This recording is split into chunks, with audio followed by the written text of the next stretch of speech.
Today, we're diving into a really simple but powerful idea from Steve Chandler's work on motivation. It's called Bounce Your Thoughts, and it's all about how we can change our entire mindset starting with just one single thought.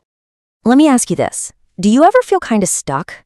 Like you're trapped in a loop of negative thinking where your brain just automatically goes to the worst case scenario? Well, if you do, you're definitely not alone. And believe it or not, the secret to breaking free might just be found on a basketball court. Yeah, you heard me right.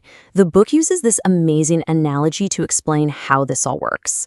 So let's imagine we're heading into a gym. Part 1, the one-handed dribbler. This is really just a simple story about habit. So meet Billy. He's a young basketball player, and he's got some real talent. But he has a big problem. He only ever dribbles with his dominant hand. This makes him super predictable, right? Any defender can just shut him down, and suddenly all his options are gone. His coach sees this, pulls him aside, and says, "Billy, you've got to start using your other hand." And what's Billy's immediate reaction? I can't. And when he even tries, it's a disaster. The ball goes flying off his foot. It feels clumsy, awkward, totally out of control. To him, it's not a feeling, it's a fact. He just can't do it. And this leads us to the game-changing moment. Part 2, I can't versus I haven't. This is where the coach's reframe changes absolutely everything. So the coach looks at him and says something brilliant. He says, "Billy, it's not that you can't dribble with that hand. It's just that you haven't." Just think about that for a second. The word can't is like a brick wall. It stops you dead. But haven't? That's just a door that you haven't opened yet.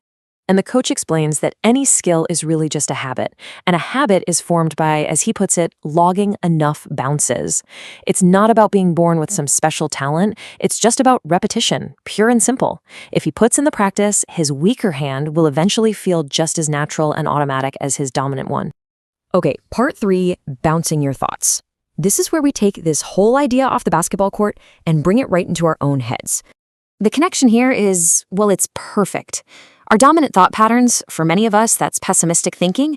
That's just like Billy's dominant hand. It's easy, it's automatic, we don't even have to think about it. And trying to have an optimistic thought, well, that can feel just as clumsy and awkward as Billy trying to use his other hand. It's the exact same challenge. It's just a skill that needs practice. And this, right here, is probably the most important thing to get. Those negative thought patterns you might have, they are not a permanent part of your personality. They are not you. They're simply a mental habit that you've practiced probably for a very long time. And the good news is, any habit can be changed. So that brings us to the big question. How do we actually do this? Let's talk about the practice plan for our minds. It's actually pretty simple. First, you just have to notice your automatic thought. That's your dominant hand, the easy one. Second, you make a conscious choice to use your other hand. Third, you deliberately think one single constructive, optimistic thought instead. And fourth, you just repeat. That's it. Every single time you do that, you are logging another bounce. You're building a new mental habit. Now, let's be real. If you've spent years practicing pessimistic thoughts, this isn't going to change overnight. Your brain is used to that old pattern. But every single time you choose that different thought, you're forging a new pathway in your brain. It's slow, for sure, but a new, more positive pattern will start to emerge. And this is the bottom line. You are not stuck.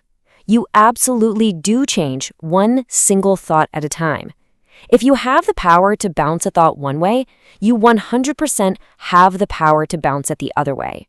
So I'll just leave you with this question. The very next thought that pops into your head, you have a choice. Are you going to go with the easy, old habit, or are you going to log one more bounce with your other hand? Which way are you going to choose to bounce it?